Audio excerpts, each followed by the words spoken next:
सिद्धान्तं परमेष्टिनः शोणाधरं महकिञ्चित् वीणाधरमुपास्महे. Recording in progress. I, Dr. Ashish Ji, welcome you in the 21st day of this certificate course on Bharatiya Kalaganana, organized by the Department of Vedanga Jyotisha, Ratnagiri Sub-Center, Kavigulukuru Kalidas Sanskrit University, and Department of Sanskrit, Gogade Joglekar Mahavidyalaya, Ratnagiri.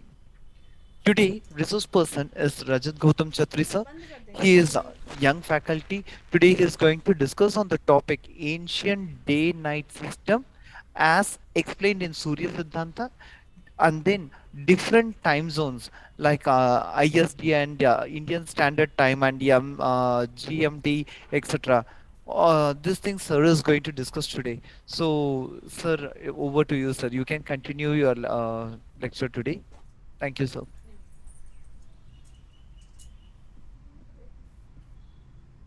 प्रारम्भं करोमि वा?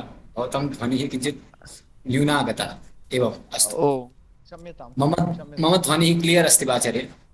आम् आमां चलति।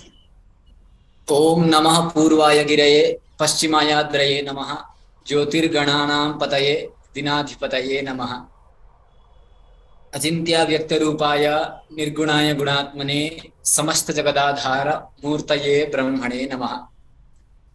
सर्वेभ्यो नमो नमः। परमादरणीयाः अस्माकं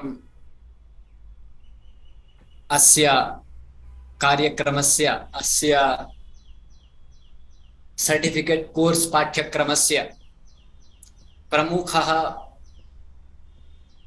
आचार्याः दिनकर मराठीवर्याः तथा च अस्माकं संकाय अध्यक्षाः संकाय प्रमुखाः विभागाध्यक्षाः रत्नागिरी उपकेन्द्रतः अत्र येऽपि अध्यापकाः समागताः तथा च वेदांग ज्योतिष विभागस्य प्राध्यापकाः अत्र उपस्थिताः आधुनिक विद्वांसाः प्राचीन विद्वांसाः वैदिकाः लौकिकाश्च छात्र छात्रश्च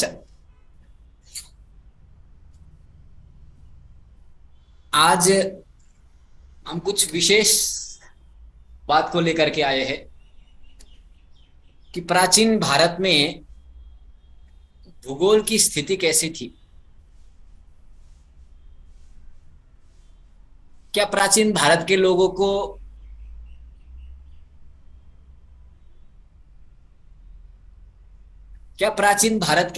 को ये भूगोल का बारे में पता था और उस काल से संबंध रखने वाला भूगोल जो दिन रात्रि व्यवस्था है इसके बारे में क्या प्राचीन ऋषियों को पता था और यदि पता था तो कितना अभी के जो भी आधुनिक विज्ञान है उसके साथ वो उसका तालमेल मिल रहा है कि नहीं मिल रहा है। उस प्राचीन ऋषियों का चिंतन उस समय का और अभी के जो वैज्ञानिकों का चिंतन जो है इनके साथ उन ऋषियों का तालमेल मिल रहा है कि नहीं मिल रहा है। और उस काल से संबंध रखने वाला अहोरात्र व्यवस्था क्या सारी भूमि पे एक ही है क्या? यदि सारी भूमि पे एक ही है या नहीं है तो फिर कैसी व्यवस्था है? और क्या हम अपने जगह पे जहां पे अभी हम अपने जगह पे है भारत में, क्या अभी हम सुबह सूर्य उदय होते हुए देखते हैं, शाम को सूर्यास्त होते हुए देखते हैं और फिर वही सूर्य फिर अगले दिन सूर्य उदय होता है फिर सूर्यास्त होता है। सामान्यतः 24 घंटे का हमारा दिन रात सिस्टम है, व्यवस्था है। तो क्या ये व्यवस्था हर जगह यही है? बहुत सारे प्रश्न आते हैं इन सभी चीज को यदि हम चिंतन करें तो इसी बात को लेकर के हम आज आप लोगों के समक्ष में उपस्थित है। तो प्राचीन भारत में प्राचीन भारते भूगोलः, इतने सारे बात बताए अभी तक हमने। अभी सर ने बताया 21वां क्लास है, 21st क्लास है, 21वां है। तो इतने सारे वैदिक चिंतन, इतने सारे प्राचीन चिंतन को हमने सुना, हमने जाना और हमने समझने की कोशिश किया। तो उसमें से जो आज की ये चिंतन है, ये एक भूगोल का चिंतन है प्राचीन ऋषियों का, कि प्राचीन ऋषियों का भूगोल के साथ कैसा पकड़ था भूगोल में। तो जब ये सूर्य सिद्धांत ग्रंथ प्रारंभ हुआ कृतयुग के अंतिम में, सूर्यांश पुरुष के द्वारा, अल्पावशिष्टे तु कृते मयो नाम महासुरः, कृतयुग का अंतिम बचा था, अंतिम कुछ चरण बचा था। उसमें कश्चित मयासुरः इस नाम का जो असुर जो है, वो ज्योतिष के ज्ञान के लिए जिज्ञासा उत्पन्न होती है और वो तपस्या करता है। और उस समय की बात में ये बात आया कि सूर्य सिद्धांत का जो भूगोल अध्याय है, अंतिम जो है 10 अधिकार और 3 अध्याय, जिसमें पहला अध्याय भूगोल अध्याय है। तो भूगोल अध्याय नाम का एक अध्याय है सूर्य सिद्धांत में, उसमें भूगोल के बारे में सब बताया है। तो वहां पे मयासुर का पहले 14 प्रश्न है सूर्यांश के प्रति। तो उसका 14 नहीं बताऊंगा, मैं एक प्रश्न को लेके बढ़ रहा हूं मैं, कि भगवन किम प्रमाणा भूहु किमाकार किमाश्रयाः किम विभाग कथम चात्र सप्त पाताल भूमयः। बहुत सारे प्रश्न पूछे हैं मयासुर ने, कि अहोरात्र व्यवस्थां च विदधाति कथम रविः, सूर्य अहोरात्रि व्यवस्था कैसे बनाता है, दिन रात्रि व्यवस्था कैसे सूर्य के द्वारा होता है, इत्यादि बहुत सारे प्रश्न है। पितृम मासेन भवति, पितरों का मास अभी हमने सुना 15 दिन का होता है, वही सब जगह क्यों नहीं होता है, इसका समाधान हमको मिल गया। तो इतने सारे प्रश्न जो है, उसमें 14 प्रश्न पूछे हैं, जिसमें एक भूगोल के लिए प्रश्न है।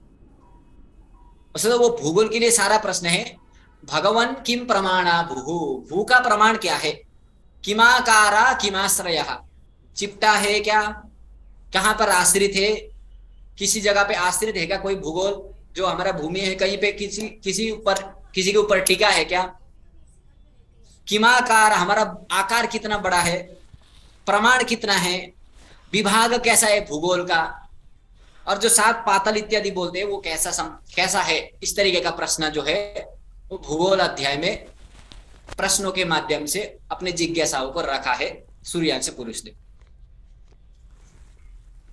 अब हम साक्षात सूर्य सिद्धांत के कुछ महत्वपूर्ण हिस्से पे आ जाते हैं, ध्रुव तारा की स्थिति। तो कहते हैं ध्रुव तारा की स्थिति के बारे में बता रहा है कि मेरोरुभयतो मध्ये ध्रुवतारे नवस्थिते निरक्ष देश संस्थानाम उभये क्षितिजाश्रये अतो नाक्षोस्त्रयस्तासु ध्रुवयोः क्षितिजस्थयोः नवतिर्लंबकांशस्तु मेरा वक्षाम सकास्तथा। अब भूगोल की स्थिति में सबसे पहले बात आती पोलरिस, जो अभी हम आधुनिक भाषा में बोलते हैं, जिसको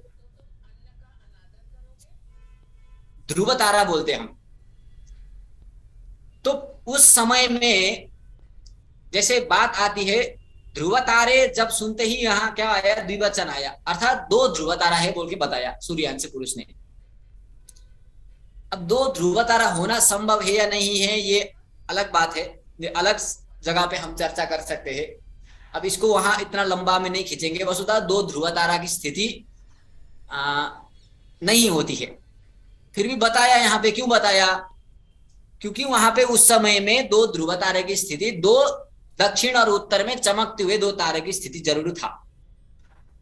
और ये तो आप जानते हैं, अयन के चलन के कारण ध्रुव की जो चलन है वो भी अभी जिस जगह पे ध्रुव था कुछ साल पहले, अभी उस जगह पे हमको ध्रुव नहीं दिखता है। तो ये तो अयन के द्वारा, अयन चलन के कारण ये तो स्वतः ही होता ही है ये आकाश में। तो फिर भी मेरो हो उभयतो मध्य, दोनों मेरु, सुमेरु और कुमेरु के मध्य में ध्रुव तारे नवस्थित, 2 ध्रुव तारा आकाश में स्थित है बता रहे हैं। एक दक्षिण ध्रुव, एक उत्तरी ध्रुव, एक दक्षिण ध्रुव। निरक्ष देश संस्थानाम उभये क्षितिजाश्रये, निरक्ष देश संस्थानाम, निरक्ष देश वालों के लिए, तो निरक्ष देश माने क्या है कि जो इक्वेटर, अभी के जमाने में यदि हम समझेंगे तो वो इक्वेटर लाइन समझेंगे, व्यास। और वो निरक्ष देश में चार, पहले के प्राचीन समय में 4 नगरी थे, 90 डिग्री में 4 नगरी थे, भद्रास्व, केतुमालाख्य, सिद्धपुरी, रोमका, ये सब नगरी था 90 डिग्री में। तो यही निरक्ष देश है, बताया। यही निरक्ष देश संस्थान, निरक्ष देश में रहने वालों के लिए तो वो जो ध्रुव तारा जो है क्षितिजाश्रये, बताया, वो क्षितिज में आश्रित रहता है। अब इसको थोड़ा सा समझने की जरूरी है, इससे पहले हम ये श्लोक कंप्लीट कर लेते। अतो नाक्षो श्रयस्तासु ध्रुवयोः क्षितिजस्थयोः, क्षितिजस्थयोः, क्षितिज में रहने वालों के लिए तो उत्स्रा अर्थात उन्नति, ध्रुव की, द्वयोः ध्रुवयोः उन्नतिर न भवति। अभी हम जो अक्षांश की बात करते हैं, अक्षांश क्या है ये समझ लेंगे हम पहले। अक्षांश वही है कि आपके क्षितिज से ध्रुव कितने डिग्री पे उठा हुआ है, वही आपका अक्षांश है। आपका अक्षांश क्या होता है कि आपके क्षितिज से ध्रुव की उन्नति कितना हुआ है, वही अक्षांश है। तो यदि अब क्षितिज क्या होता है इसमें समझने की जरूरी है। तो क्षितिज वो होता है जो आपके खमध्य से जब 90 डिग्री में आप एक वृत्त बनाएंगे तो वो उसका क्षितिज होता है। अब इसमें थोड़ा सा भूगोल का पूर्व ज्ञान होना जरूरी है कि आधुनिक लोगों को तो पता ही होता है, अभी यहाँ पे ज्यादा आधुनिकता है तो वो वहीं से समझाता हूं मैं कि जब जो हम अभी इक्वेटर लाइन जो बोल रहे हैं, मान लीजिए ये निरक्ष देश है, ये निरक्ष मतलब ये इक्वेटर है, ये व्यास रेखा है, व्यास वृत्त है, नाड़ी वृत्त, और ये व्यास माने उसका सूत्र है। तो नाड़ी वृत्त जो होता है वही इक्वेटर है अभी का। तो नाड़ी वृत्त के जो जो देश आते हैं वही निरक्ष देश आप समझ लीजिए। और उसके नाड़ी वृत्त के मध्य से जब आप 90 डिग्री के एक वृत्त बनाएंगे तो वो कैसे वृत्त बनेगा कि उत्तर की ओर, उत्तर दक्षिण की ओर ध्रुव को मिलते हुए बनेगा वो वृत्त। आप एक ग्लोब ले लीजिए, ग्लोब हमें एक चक्र है जो है वो 180 डिग्री 360 डिग्री का होता है। 360 डिग्री को आप 2 हिस्से में काट देंगे तो 180 हो जाता है, और उसको 4 भाग में कर देंगे तो 90 होता है। तो उस केंद्र बिंदु से जब आप 90 अंश की दूरी, 90 अंश में जब आप एक वृत्त खींचेंगे तो वो वृत्त कहां जाएगा, वो ध्रुव स्थान जहां पे ध्रुव तारा है उसके ठीक नीचे वाले देश जो भी है उन देशों को लगते हुए वो वृत्त बनेगा। वही क्या होता है, निरक्ष देश अर्थात इक्वेटर वालों के लिए क्षितिज होता है। इसका मतलब ये भी हुआ कि ध्रुव स्थान में, ध्रुव जहां है उसके ठीक नीचे रहने वाले लोगों के लिए भी ये हुआ कि जो क्षितिज, उनका क्षितिज जो है वो इक्वेटर लाइन हुआ, वही नाड़ी वृत्त हुआ।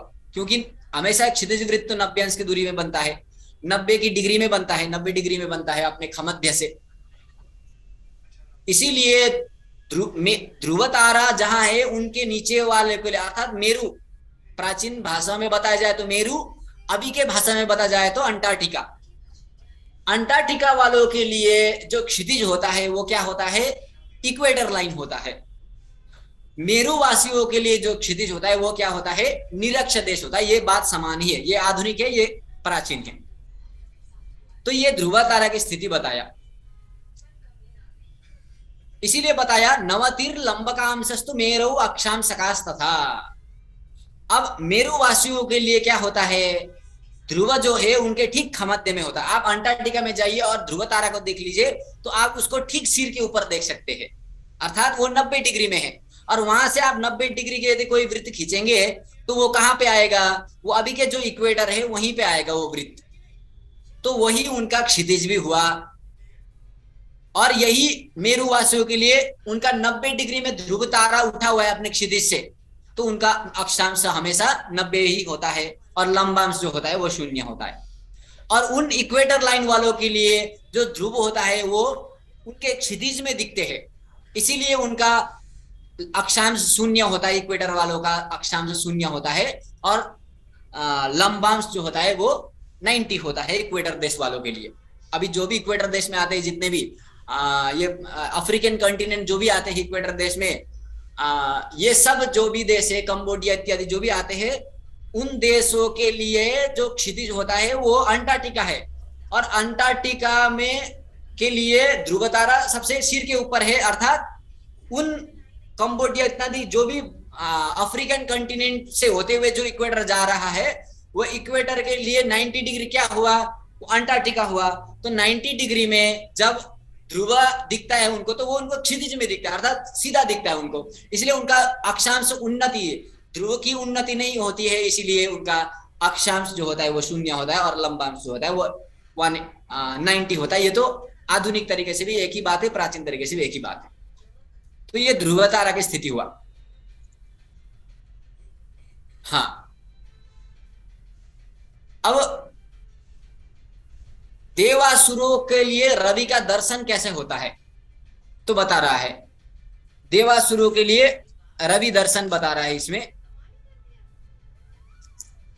अब देखिए, ये एक अभी जो बात मैंने बताया उसी का ही एक सामान्य समझने की बात है यहाँ पे।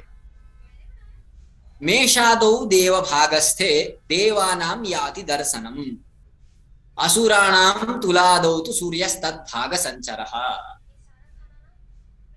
हम जानते हैं कि सूर्य प्रत्येक राशि में आगे बढ़ता हुआ जाते हैं, और मेष राशि, वृष राशि, मिथुन के बाद फिर कर्क राशि, फिर अयन शुरू हो जाता है, दक्षिणायन शुरू हो जाता है, फिर जब मकर में पहुंचता है फिर उत्तरायण शुरू हो जाता है, और मेष में जब होता है और तुला में जब होता है तो वो एक ही, अर्थात अभी आधुनिक इक्वेटर लाइन पे जब सूर्य होता है तो क्या मतलब होता है उसका, कि वो या तो तुला में है या तो मेष में है। तो मेषादौ देव भागस्ते। अब तो यहाँ पे हमको सबसे पहले समझने की क्या जरूरत है, दिन किसको कहते हैं। अभी हम इतने दिन से चर्चा करते हुए आ रहे हैं कि दिन किसको कहते हैं, कि सूर्योदय से अग्रिम सूर्योदय तक को दिन कहते हैं, दिन रात्रि अहोरात्र कहते हैं। तो कैसे होता है अग्रिम सूर्योदय, कैसे पता चलेगा आपको, जब आपके क्षितिज में जब आपका सूर्य का केंद्र बिंदु जब दिखने लग पड़ेगा, वही आपका सूर्योदय हुआ, और वही आपका सूर्य आपके क्षितिज में दिखने लग पड़ा। तो वो क्षितिज बनता कैसे है, एक क्षितिज वृत्त होता है जो काल्पनिक होता है, वो बनता कैसे है, आप जिस जगह पे खड़े हैं उस जगह से 90 अंश की उस जगह के खमध्य से 90 अंश की दूरी में जब आप एक वृत्त खींचेंगे तो वो वृत्त होगा आपका क्षितिज। अब मान लीजिए कोई अंटार्कटिका में रह रहा है, कोई नॉर्थ अंटार्कटिका में रह रहा है, यहाँ सेलेस्टियल पोल, कोई अंटार्कटिका में रह रहा है, और अंटार्कटिका में रह के वो 90 अंश की दूरी पे एक वृत्त खींचेगा, तो वो वृत्त क्या बनेगा, वो बनेगा इक्वेटर लाइन, निरक्ष देश वाला वृत्त बनेगा, इक्वेटर लाइन बनेगा, नाड़ी वृत्त बनेगा। ध्रुव स्थान से जब आप 90 अंश की दूरी पे कोई वृत्त खींचेंगे तो वो नाड़ी वृत्त बनेगा, वही नाड़ी वृत्त जो है अभी का इक्वेटर है। तो ध्रुववासियों के लिए क्षितिज क्या हुआ, 90 अंश की दूरी पे हमेशा क्षितिज बनता है, तो इक्वेटर लाइन ही उनका क्या हुआ, क्षितिज हुआ। और ध्रुव स्थान वालों के लिए क्षितिज इक्वेटर लाइन हुआ, दोनों ध्रुवों के लिए, नॉर्थ और साउथ के लिए, नॉर्थ साउथ पोल और नॉर्थ पोल के लिए। तो बीच वाला जो हिस्सा है वो उनका क्या हुआ, क्षितिज हुआ। और अभी हमने बताया जब मेष राशि और तुला राशि में होता है तो सूर्य कहाँ होता है, इक्वेटर लाइन पे होता है। तो मेषादौ देव भागस्थे देवानाम याति दर्शनम, जब सूर्य मेष राशि में होगा तो देवानाम दर्शनम याति, कहा सूर्यः देवानाम दर्शनम याति। तो जब सूर्य मेष राशि के सायन मेष के प्रथम बिंदु पे होगा तो क्या होगा, देवताओं के लिए अर्थात उत्तरी ध्रुव वालों के लिए वो सूर्य देखेगा। और तुलादौ तु, तुलादि में यदि रहता है, तुला के सायन तुला के बिंदु में रहता है, तो क्या होगा? असुर अर्थात साउथ पोल वालों के लिए वो रवि का दर्शन होगा, बता रहे हैं। अब यहाँ पे आप देख लीजिए, यहाँ पे एक जगह पे लिखा है स्प्रिंग इक्विनॉक्स और ऑटम इक्विनॉक्स। ये क्या है? स्प्रिंग इक्विनॉक्स जो है ये वसंत संपात है, और ऑटम इक्विनॉक्स क्या है? ये है शरद संपात। तो स्प्रिंग इक्विनॉक्स जब होता है तो मेष के सायन मेष के प्रथम बिंदु है, ये सायन मेष के प्रथम बिंदु, ये वसंत संपात इसको बोलते हैं। तो जब सूर्य वसंत संपात के जो संपात होता है, अर्थात क्रांतिवृत्त और नाड़ीवृत्त का जो संपात बिंदु है, उसमें यदि सूर्य मेष राशि में जब आता है, सायन मेष के प्रथम बिंदु में जब आता है, तो वसंत संपात है, वही स्प्रिंग इक्विनॉक्स है। तो जब वहां सूर्य के फर्स्ट डिग्री वहां पे दिखता है, सायन मेष के फर्स्ट डिग्री में, तो उन देवताओं के लिए क्या हो जाता है? देवताओं अर्थात उत्तरी ध्रुव वालों के लिए सूर्य का दर्शन होता है, ये बता रहे इस श्लोक में। और जब ऑटम इक्विनॉक्स पे हो जाता है, शरद संपात पे हो जाता है, अर्थात तुलादि में, तुला सायन तुला के आदि में जब सूर्य होता है, तो वो क्या बता रहा है कि असुरों के लिए अर्थात साउथ पोल वालों के लिए वो रवि का पहला दर्शन होगा, बता रहे हैं। अर्थात ये बात तो स्पष्ट समझ में आ गया कि जब मेष वृष मिथुन कर्कट सिंह कन्या के अंतिम तक जब सूर्य होता है, तो उत्तरी ध्रुव वालों के लिए हमेशा सूर्य दिखता रहता है। और जब तुला वृश्चिक धनु मकर कुंभ मीन पे जब रहता है 6 राशियों में, तब दक्षिण ध्रुव वालों के लिए सूर्य जो है वो हमेशा दिखता रहता है। ये बात तो इस श्लोक से क्लियर हो गया, ये बात समझ आएगा इस श्लोक से। अब अहोरात्र व्यवस्था के बारे में भी हम बता रहे हैं। तो इतना बात समझ में आया कि सूर्य का दर्शन उन उत्तरी ध्रुव और दक्षिण ध्रुव वालों के लिए कैसा हो रहा है, बोल के इतना बात समझ में आया। अब इसको हम थोड़ा सा छोड़ के अभी हम इसको फिर अंतिम में आएंगे। मैं एक क्रम से जा रहा हूं कि ठीक है, ये तो बात आ गया कि जब मेष के आदि बिंदु पे जब सूर्य होता है, तो वो क्या होता है कि देवताओं के लिए वो प्रथम दर्शन होता है, अर्थात उनका सूर्योदय होता है, ऐसे समझ लीजिए। और तुला के आदि में जब सूर्य पहुंचता है, तो उत्तरी ध्रुव वालों के लिए वो सूर्य अस्त हो जाता है। तो इससे तो ये सिद्ध हुआ कि उत्तरी ध्रुव और दक्षिण ध्रुव वालों का 6 महीने का दिन 6 महीने का रात होता है, ये तो सिद्ध हो ही गया। इसको फिर से हम आएंगे उसी बात में अब आगे जाके। तो यहाँ पे बीच में कुछ प्रश्न भी आया कि वहीं पे सूर्य सिद्धांत में कि जब अब सूर्य का तीव्र किरण जो है वो तेज और मंद क्यों होता है, क्या इसमें क्या कारण हो सकता है? तो यहां बताया अत्यासन्नतया तेन ग्रीष्मे तीव्र करारवे है देवभागे सुराणाम तो हेमंते मृदुतान्यथा। अब ये यहां ये बता रहा है अत्यासन्नतया तेन ग्रीष्मे तीव्र करारवे है। सूर्य जो है वो जब जब देव भाग में या फिर असुर भाग में, अर्थात उत्तरी गोलार्ध में और दक्षिणी गोलार्ध में जाता है, तो वो उसका किरण जो है वो मृदुत्व कम और ज्यादा होता है, ये बोल के बता रहा है। लेकिन ये कुछ थोड़ा सा असमंजस लगता है कि नहीं, ऐसा नहीं हो सकता है, ऐसा लगता है। यदि हम अनुभव की बात करें, अब मान लीजिए सूर्य सुबह उदय हुआ, अभी गर्मी बढ़ रहा है धीरे धीरे, अभी के समय में भी हम ले जाए। अब जब आप सुबह सुबह उठते हैं 7 बजे से पहले भी उठ के जब सूर्य के देखते हैं, जब आपके जगह पे सूर्य की पहली किरण पड़ती है, सूर्य वही है, वही घूम रहा है पृथ्वी में, और पृथ्वी भी वही घूम रहा है। अब सूर्य जैसे आपको क्षितिज से ऊपर सूर्य दिख गया आपको, तो सूर्य दिखते ही आपको फिर अब किरण आपके पास पहुंचने लग पड़ा। अब अभी आप बाहर देखेंगे तो प्रखर गर्मी अभी लग रहा है बाहर, लेकिन सुबह यही सूर्य था, वही किरण था, वही सूर्य था, लेकिन सुबह ऐसे तो नहीं हुआ। तो ये तो गलत सिद्ध हुआ कि जब जब उत्तर गोल में सूर्य आता है तब तब गर्मी बढ़ता है, ये तो गलत है। नहीं तो सुबह भी वही प्रकार का गर्मी हो जाना था। किरणों के कारण, सूर्य के किरणों में तीव्रत्व और मृदुत्व का कारण इस चित्र में आप देख लीजिए। ये जो रॉ आ रहा है यहाँ पे, एरो जो आ रहा है, ये सूर्य की किरणें हैं। और ये जो क से ख जो है, ये समतल है, ये भूमि है, आप जहां खड़े हैं। अब सूर्य की किरण जब तिरछी होती है तो वहां पे सूर्य की किरणों में मृदुता आती है, अर्थात गर्मी उसमें नहीं होती है, कम होती है गर्मी। और सूर्य की किरण यदि खड़ी हो गई जैसे अभी है, तो कितना गर्मी है बाहर, और वही सूर्य शाम को देख लीजिए आप, थोड़ा बहुत ठंडा होने शुरू हो जाएगा। तो सूर्य तो वही है, किरणें तो वही आ रही है, तो गर्मी होना चाहिए था शाम को भी, 5 बजे भी, इतना गर्मी तो नहीं होता है।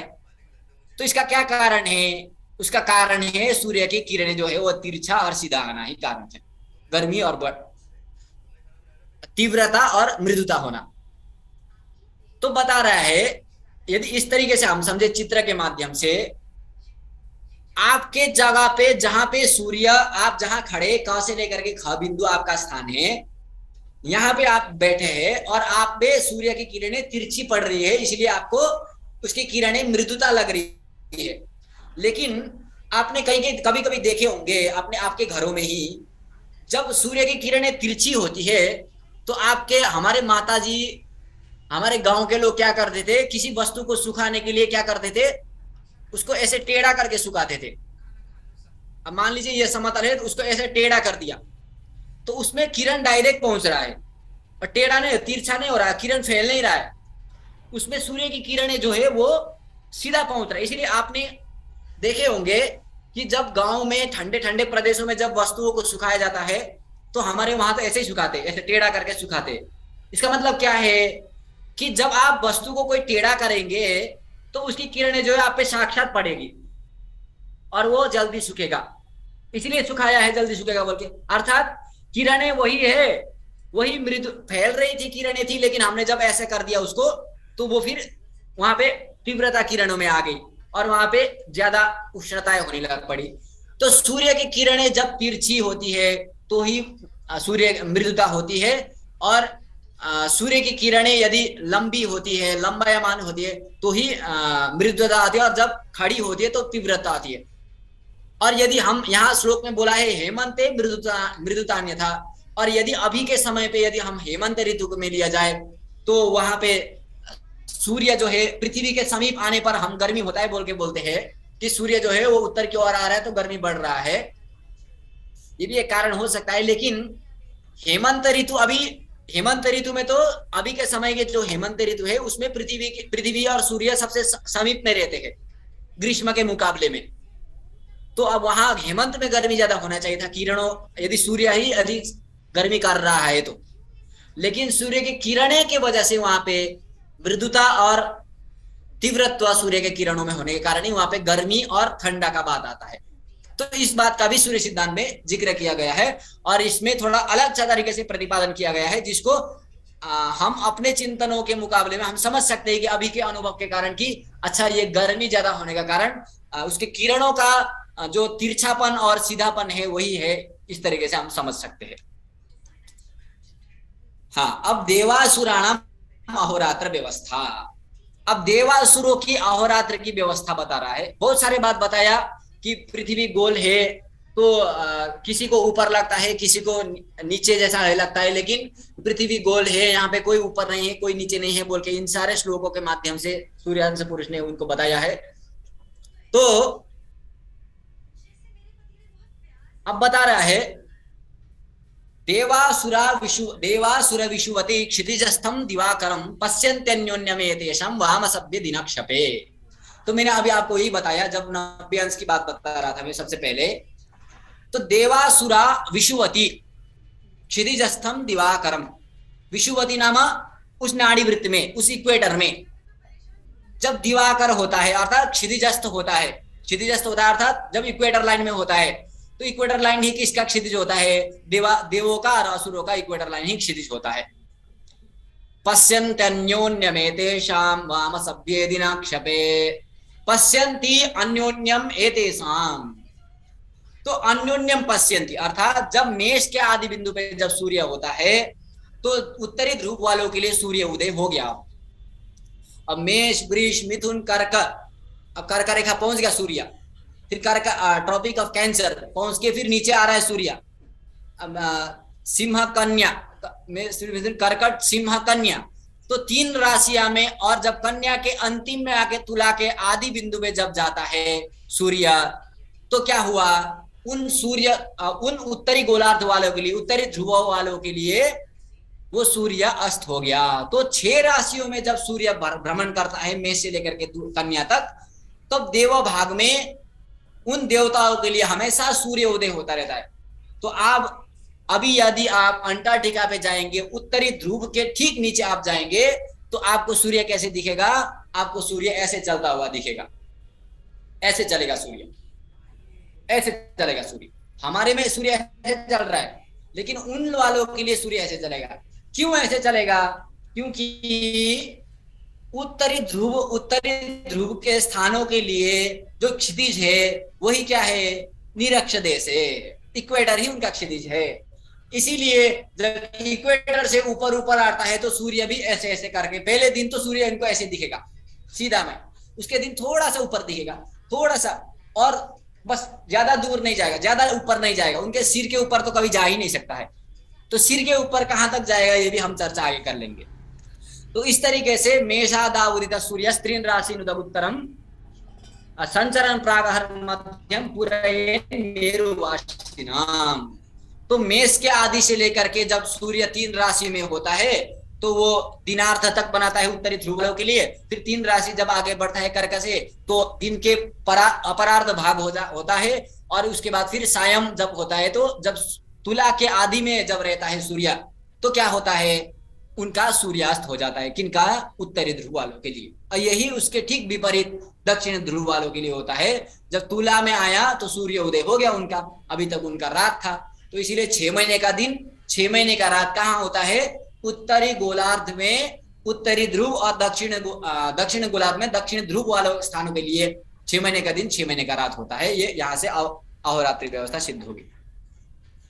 अब यही बताया, अभी मैंने बताया दिनार्ध और रात्र्यर्ध की बात। दिनक्षपार्ध में तेषाम अयनान्ते विपर्यात् उपर्यात्मात्मन्योन्यम कल्पयन्ति सुरासुराः।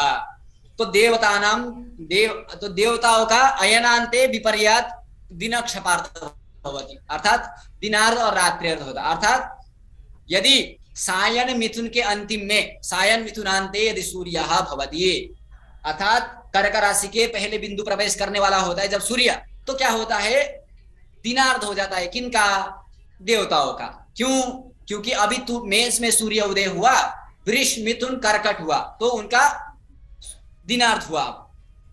अब कर्क में जैसे आगे बढ़ा, कर्क से दक्षिण की ओर बढ़ रहा है, दक्षिणायन शुरू हुआ, तो वहां से फिर उनका दिनार्ध जो है अब परार्थ में बदलने लग पड़ा, और अपरार्थ होते होते उनका जब तक सूर्य तुला के आदि में आएगा तब तक उनका सूर्यास्त हो जाएगा। तो इस तरीके से देवानाम दैत्यानाम च सायन मिथुनान्ते धनुरान्ते च, सायन मिथुनान्ते सायन धनुरान्ते च दिनार्थम रात्र्यर्थम च मिथ्या व्यत्यासतो भवति, अर्थात विपरीत से होता है। ऐसे ही मकर तक तुला वृश्चिक धनु, तुला का पूरा वृश्चिक धनु, धनु के अंतिम में जब पहुंच गया सूर्य, तो वहां पे देव असुरों के लिए, दैत्यों के लिए, असुरों के लिए, अर्थात दक्षिण गोलार्ध में दक्षिण ध्रुव वालों के लिए क्या हो जाता है, वो दिनार्ध हो जाता है, क्योंकि उनका दिन शुरू हो गया है पहले। अब 3 महीना, हमारे लिए 3 महीना पहले उनका दिन शुरू हो गया है। इसीलिए हमने पहले दिन पढ़े जहाँ पे देवताओं के लिए हमारे 2 एक साल है, वो देवताओं का 1 दिन होता है, 6 महीने का दिन, 6 महीने का रात। तो वही देवता को वहां मान के, उत्तरी ध्रुव में मान के, दक्षिण ध्रुव में मान के देवताओं का, असुरों का अवरात्र व्यवस्था इस तरीके से वहां पे बताया था। तो वही सूर्य के वजह से होता है, अभी भी वो स्थिति है। अर्थात उस समय के स्थिति अभी बदला नहीं है, उस समय के भूगोल अभी बदला नहीं है, वही है, और वही सूर्य है, और वही वो आगे बढ़ रहा है, 12 राशियों में संचरण कर रहा है, और वही अहोरात्रि व्यवस्था को सूर्य बना रहा है, जैसे अभी हम प्रत्यक्ष दिख पड़ते हैं। और आपके यदि मित्र कहीं उत्तरी ध्रुव के लिए कहीं है, कुछ रशिया वगैरह के यदि आपके कई मित्र है, तो उनके आप उनसे पता कर लीजिए आप कि वहां के लोगों के लिए कभी कभी 2 महीने का दिन, 2 महीने का रात हो जाता है। तो ये अभी हम आगे आते हुए चर्चा भी करेंगे। तो इस तरीके से देवताओं का असुरों का और दिनार्थ और रात्रि जो होता है वो मिथुन के अंतिम में और धनु के अंतिम में होता है, वो सायन होता है, सायन का ही ग्रहण होता है, निरायन नहीं है, ये बात समझ लेनी चाहिए। अब ये बताया, ठीक है, अब 6 महीने का दिन 6 महीने का रात तो हो गया, लेकिन कहीं पे सिर्फ 60 घटी का दिन 60 घटी का रात होता है क्या? तो होता है, तो कहां कहां होता है? तो वहां पे सूत्र भी बताया, परमापक्रमादेवं योजनानि विशोधये अयनान्ते विलोमेन देवासुर विभागयोः नाड़ी षष्ट्या सकृदहर निशाप्यस्मिन् सकृत तथा। तो 60 घटी का दिन 60 घटी का रात भी कहीं कहीं जगह पे तो होता है। तो वो कहां होता है 60 घटी का दिन 60 घटी का रात? तो बता रहा है,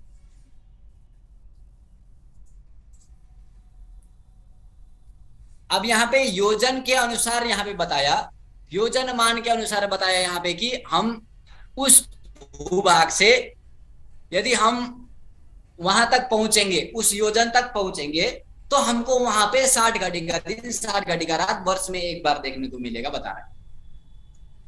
अब परमापक्रमा क्या है? परम क्रांति है। अब मान लीजिए ये एक थोड़ा सा रेशियो है, इसको थोड़ा समझ लेते हैं। 360 का एक वृत्त है, 360 का वृत्त में एक भू परिधि जो है वो निश्चित किया गया है, भूमि का परिधि जो है, ठीक है ना। 360 के वृत्त में भूमि का परिधि जो है वो निश्चित किया गया है।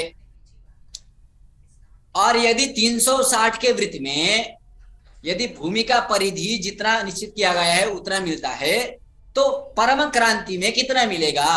जब इस तरीके से हम कुछ रेशियो निकालते हैं, तो वो रेशियो जब हम निकालते हैं तो वो उसका जो मान आता है उतने दूर, अर्थात वो भू परिधि से उतने दूर में वो क्या होता है, भूवृत्तपादात् शेषाणि यानि सूर्य योजनानि देहि।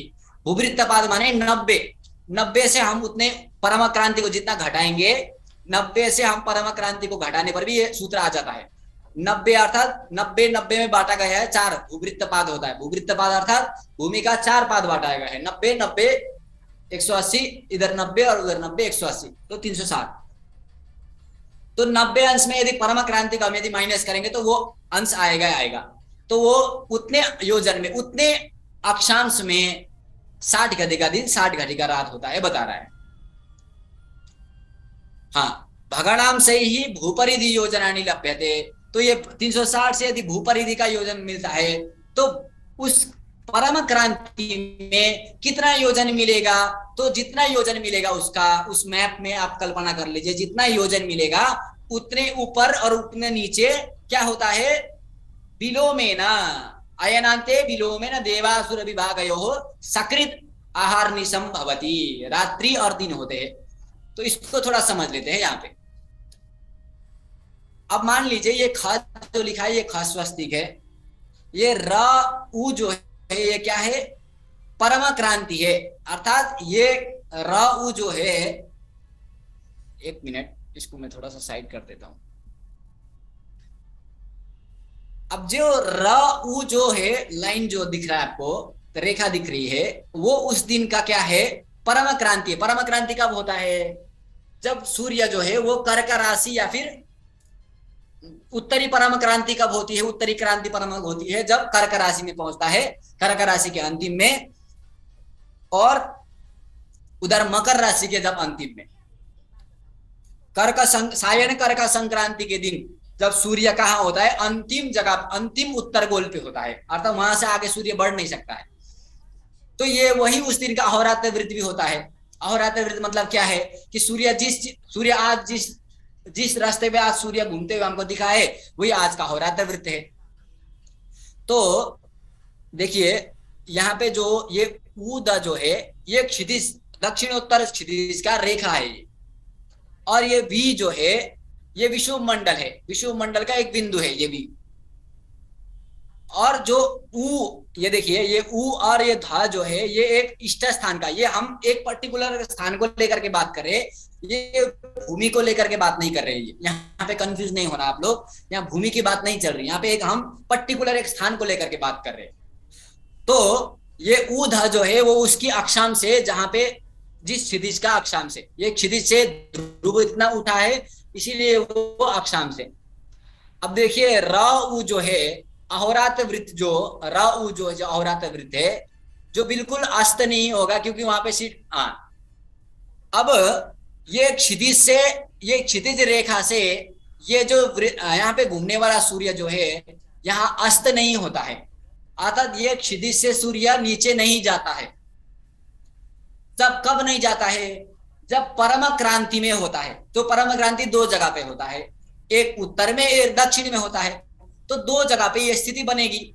तो आप देख लीजिए यहाँ पे नीचे में नोट में, यस्य स्थानस्य अत्र चर्चा क्रियते, यस्य स्थानस्य, जिस स्थान का यहाँ पे चर्चा हो रही है, तस्य अक्षांशः, उसका अक्षांश जो है, अब हमको देखना है कि कहां पे 60 घड़ी का दिन, कहां पे 60 घड़ी का रात हो रहा है।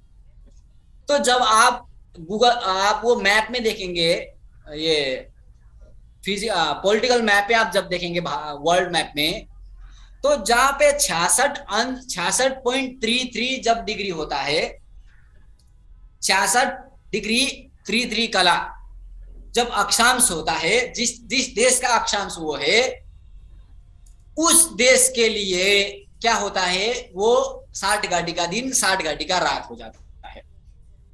अर्थात इसका मतलब क्या है कि वहां तक ही वो सूर्य की किरणें पहुंच सकती है, उसके आगे सूर्य की किरणें नहीं पहुंच सकती। इसलिए वहां पे आपको जहां पहुंच रहा है, जिस उत्तरी में है तो उत्तरी में दिन होगा, और यदि दक्षिण क्रांति में है तो दक्षिण क्रांति में होगा, तो वहां पे दक्षिण क्रांति में रात होगा, सॉरी दिन होगा, और उत्तर में विपरीत से होगा। अर्थात यदि ये उत्तर की बात हम कर रहे हैं, उत्तरी क्रांति की, तो 60 घड़ी का रात जो है वो दक्षिण में होगा, और 60 घड़ी का दिन जो है उत्तर में होगा।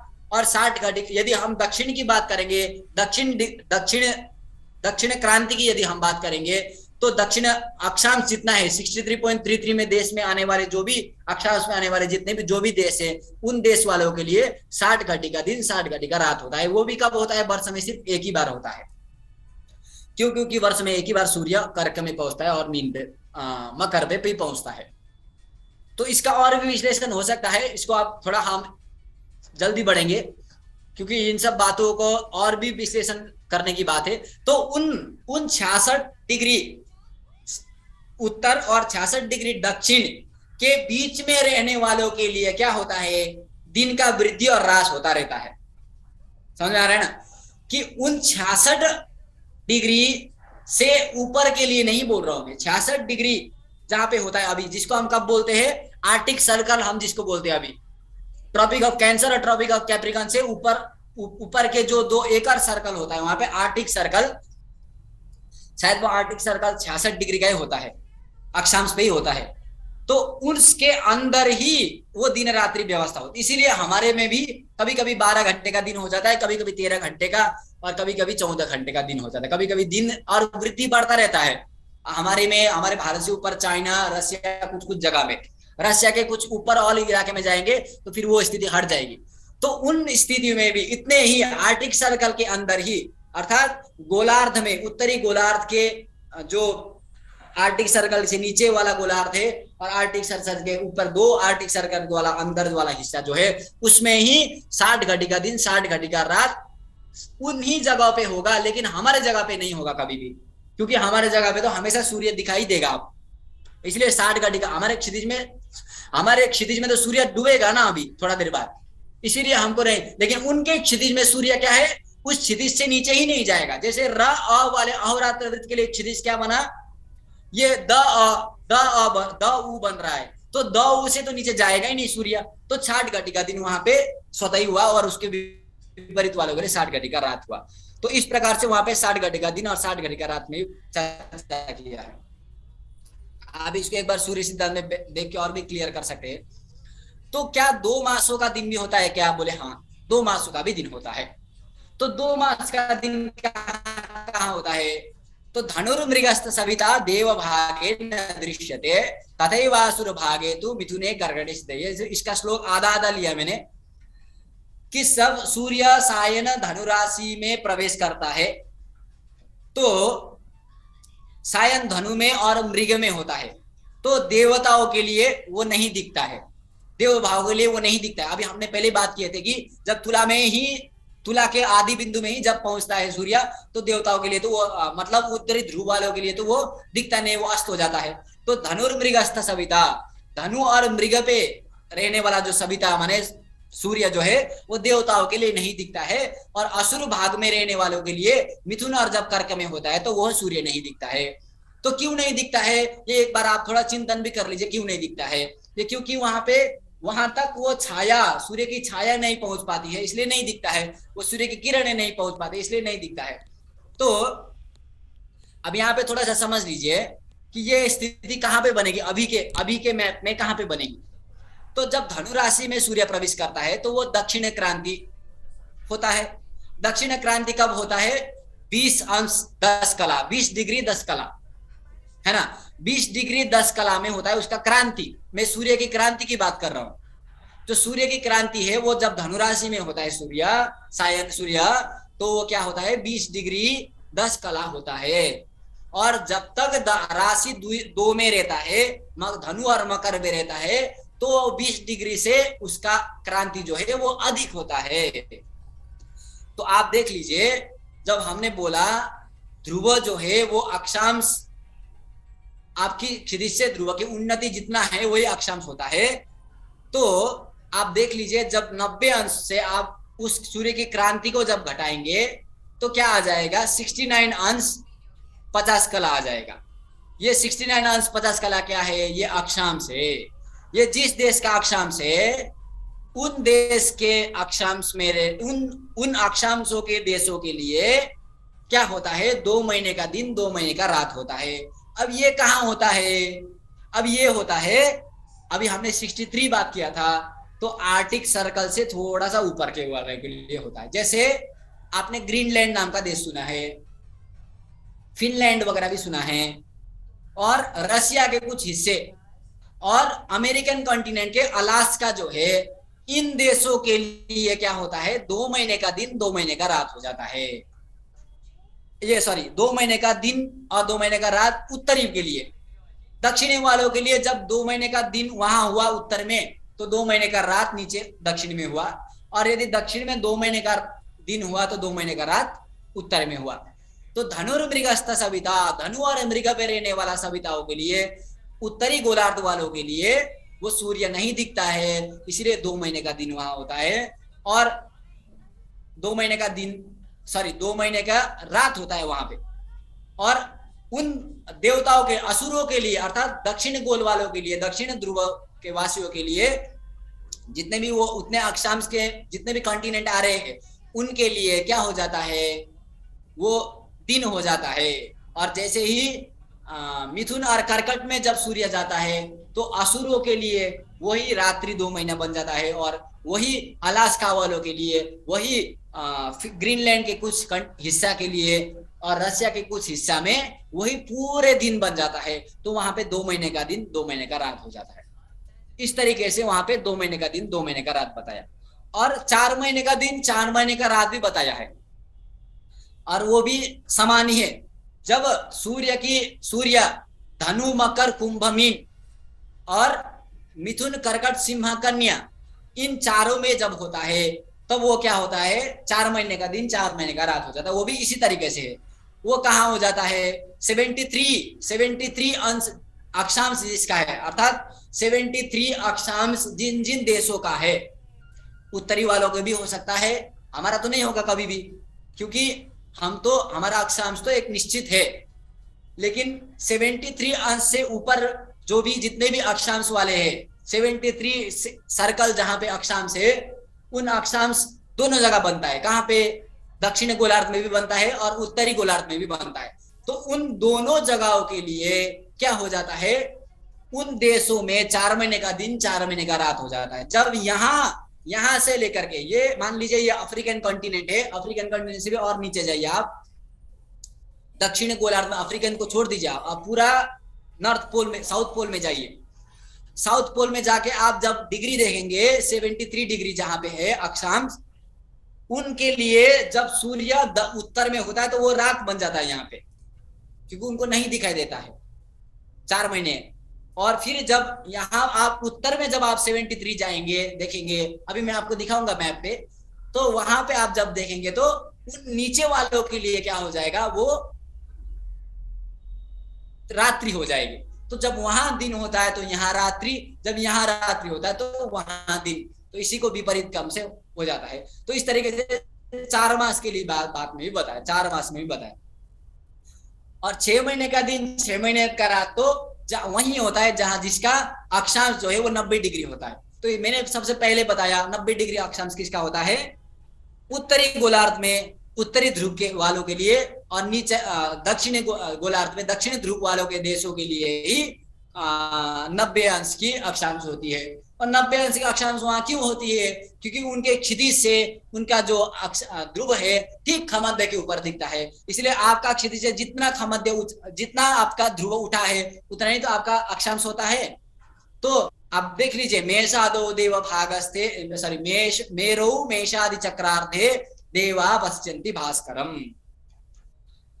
तो मेष के जब प्रथम बिंदु पे जब आता है तो देवताओं के लिए सूर्य भास्कर दिखता है और वो उनके लिए सूर्योदय हुआ।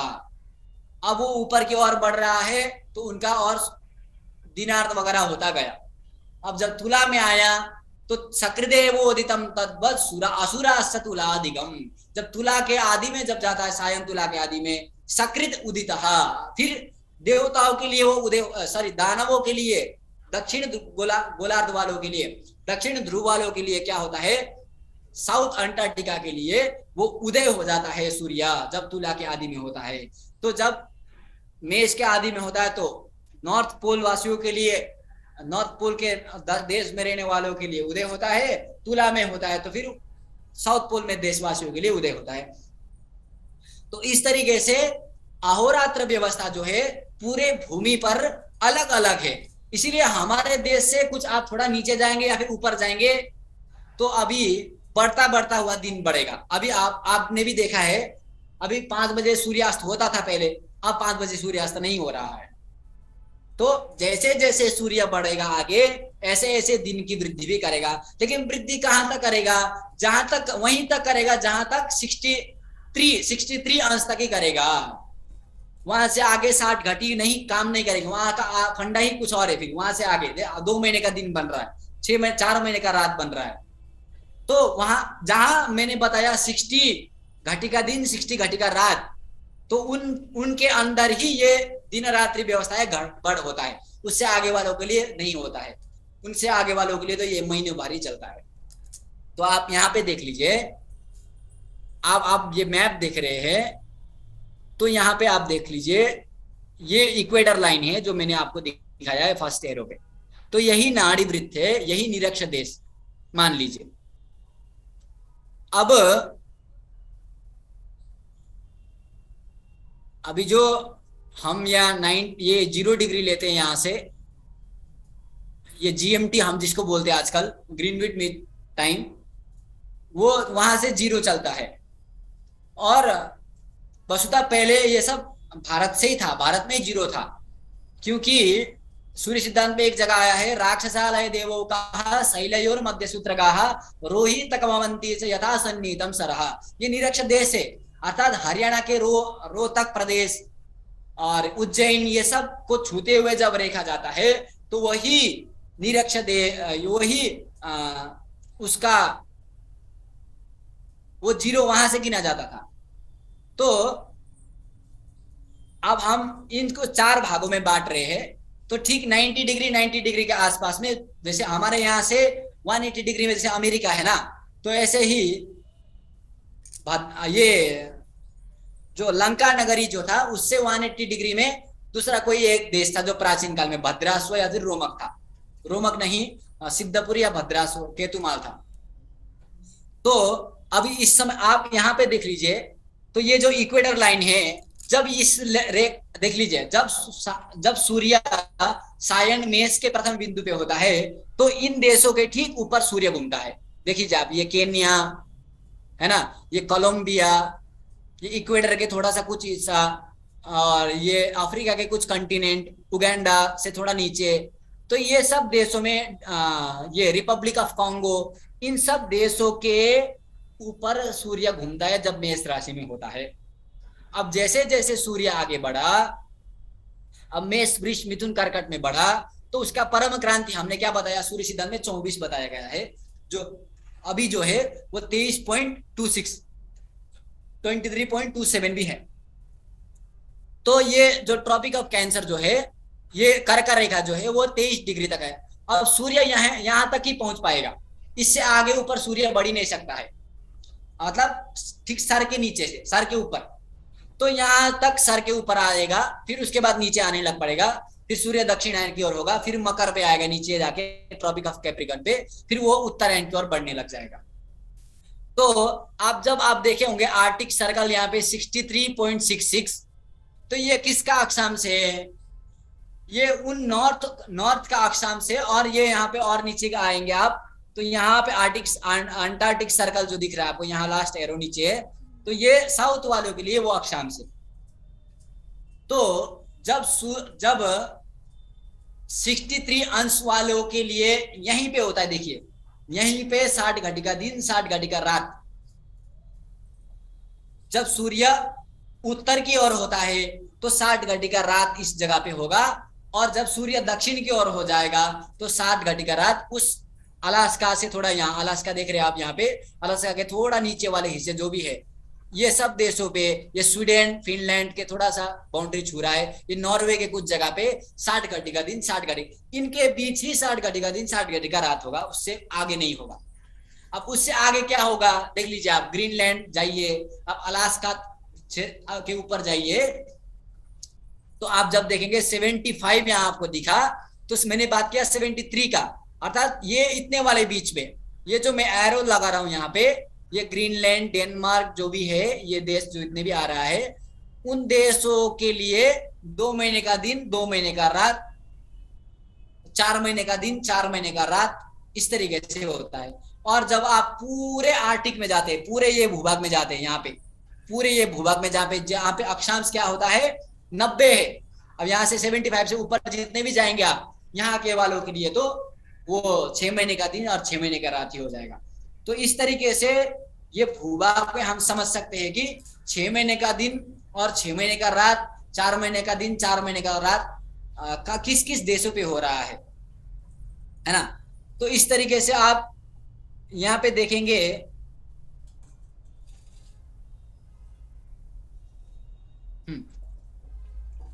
तो ये भूभाग में ऐसे अवरात्र व्यवस्था सूर्य द्वारा करता है।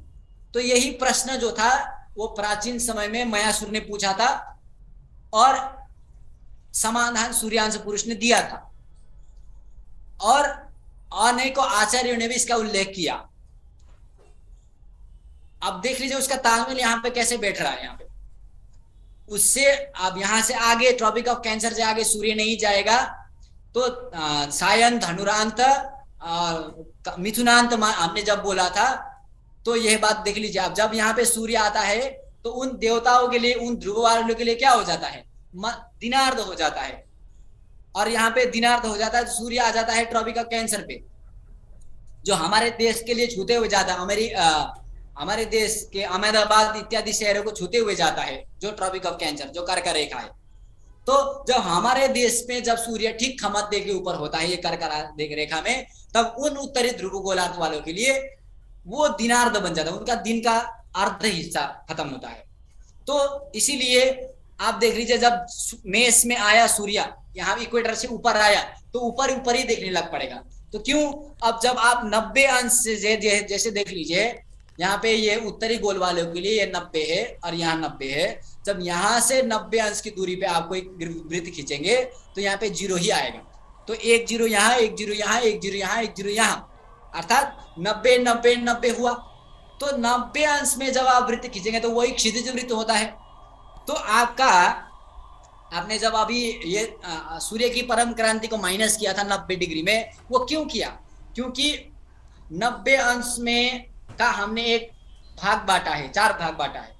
तो 4 भाग में परम जो अक्षांश होता है वो 90 ही होता है, जो ध्रुव का है, और परम न्यून जो होता है वो 0 होता है, जो निरक्षर देश वालों के लिए, जो इक्वेटर वालों के लिए है। तो इक्वेटर वाले भी ध्रुव को कहाँ देखेंगे, देख लीजिए, अब यहाँ इक्वेटर वालों के लिए ये कोलंबिया के कुछ ये देश में जाइए आप, और वहां के ठीक ऊपर से आप 90 डिग्री का अंश खींच लीजिए, तो वो कहाँ पहुंचेगा वृत्त, यहाँ से वृत्त होते हुए जाएगा, ये ऊपर से, ये ऊपर बनेगा वृत्त, जहाँ पे आप ये लाइन दिख रहे ऊपर, सबसे ऊपर अटलांटिक ओशन के ऊपर, तो वहां पर 90 डिग्री होगा। तो वहां 90 होगा तो उनका अक्षांश क्या हुआ, वो क्षितिज क्या हुआ, वही हुआ, क्षितिज ही उनका, क्षितिज में ही उनका क्या दिख रहा है, ध्रुव दिख रहा है, इसलिए उनका तो अक्षांश है नहीं, इसलिए उनका 0 डिग्री अक्षांश है उनका। तो इस तरीके से हम समझ सकते हैं, इस तरीके से ये भूभाग लेकर के हम अहोरात्र व्यवस्था को समझ सकते हैं, और यही काल का विषय है। देखिए कैसे सूक्ष्म प्रतिपादन किया उस समय में कि 3 महीने का दिन 3 महीने का रात, ये अभी भी पता किया, अभी भी मतलब कुछ वर्ष हुए जब ये सब बात आया, तो उस समय पे इन सब का ज्ञान उन प्राचीन ऋषियों को कैसे था, ये एक अद्भुत बात है। तो इसमें कुछ यदि प्रश्न वगैरह हो तो आप पूछ लीजिए। प्रश्न बहुत सारे होते हैं और भी मैंने विषय बहुत छोड़ा है यहाँ जो बताना चाहिए था, लेकिन समय 1 ही घंटा है, इसीलिए ज्यादा नहीं बताऊंगा मैं। आप लोगों के लिए मैं एक बस जिज्ञासा का मार्ग छोड़ रहा हूँ, आप एक अन्वेषण कर लीजिए। यहाँ पे बहुत सारे विद्वान बैठे हैं, वो तो जानते ही ये सब चीजों को, तो एक अन्वेषण कर लीजिए। अन्वेषण करके आप देख लीजिए कि कितना मेल खा रहा है और सही में वो देश में दिन रात्रि व्यवस्था कैसी बन रही है। जैसे अभी के समय में आप देख लीजिए, अभी जो है सूर्य उत्तरी गोलार्ध में है ना, नहीं दक्षिणी गोलार्ध में है सूर्य अभी। तो अभी मान लीजिए आर्टिक सर्कल के ऊपर वालों के लिए अभी शायद रात्रि होता है, वहां पे रात चल रहा है। तो ये ग्रीनलैंड, डेनमार्क वगैरह देशों के लिए तो अभी तो रात्रि की स्थिति है, तो वहां के लोगों के लिए तो रात है, अभी तक रात चल रहा है अभी तक। क्योंकि अभी जैसे जैसे सूर्य ऊपर की ओर जाएगा ऐसे ऐसे ही उनका फिर जैसे जैसे मेष में आएगा तो उनके लिए दिन शुरू हो गया, उन लाल गिरे सूर्य उदय हो चुका है। और जैसे तुला से नीचे है तो उनके लिए अंधेरा ही अंधेरा है। तो इस तरीके से हम समझ सकते हैं। अभी जब मीन पे जाएगा सूर्य और मीन के अंतिम में जाएगा और मेष के आदि में आएगा, तो जब उन ध्रुववासियों के लिए सूर्य उदय हो जाएगा, तो उन ऊपर वालों के लिए, नॉर्थ पोल के नीचे रहने वालों के लिए अभी अंधेरा है स्थिति, और ये नीचे वालों के लिए पूरा दिन ही दिन चल रहा है अभी इनके लिए। तो जहां जहां अक्षांश है उन अक्षांश के देशों के लिए ही 2 महीने का दिन 2 महीने का रात है। तो उनके ऊपर फिर 45 दिन, ये सब चीजें 60 दिन, 65 दिन, 70 दिन, इस तरीके से वो दिन बढ़ता रहता है। और दिन रात की व्यवस्था इस तरीके से उसमें होता रहता है, सूर्य की क्रांति की वजह से, सूर्य का भ्रमण की वजह से, सूर्य की क्रांति की वजह से, और उस अक्षांश की वजह से और उसके दिश की वजह से। तो इतना बात कहते हुए मैं अपने वाणी को विराम देता हूँ। अब मेरे से कुछ यहाँ पे आधुनिक बात में कुछ भूल हो गया है तो मुझे क्षमा कर दीजिए, आधुनिक विद्वान लोग और प्राचीन विद्वान लोग भी मुझे क्षमा कर दीजिए यदि कुछ भूल हुआ है। तो आप लोग कुछ आप आगे पढ़िए, इसको सूर्य सिद्धांत एक बार पढ़ लीजिए, भूगोल अध्याय नाम का अध्याय है, उसको एक बार पढ़ के आप अच्छे भूगोल के, सूर्य सिद्धांत के भूगोलविद आप अच्छे से बन सकते हैं। इतना कहते हैं मैं विराम देता हूँ। सभी को नमस्ते, धन्यवाद।